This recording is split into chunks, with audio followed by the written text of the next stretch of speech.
ఉన్నవాడు అయిన యెహోవా దేవుడు ఈ లోకం అంతానికి కొన్ని గడియల ముందు ఏం జరిగిద్దో దేవుడు నాకు తెలియపరిచాడు. దేవుడు నాకేం చెప్పాడు అంటే, లోకం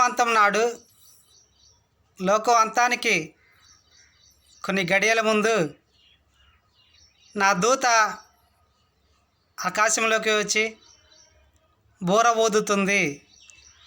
ఆ బూర శబ్దాన్ని లోకజనులు వింటారు.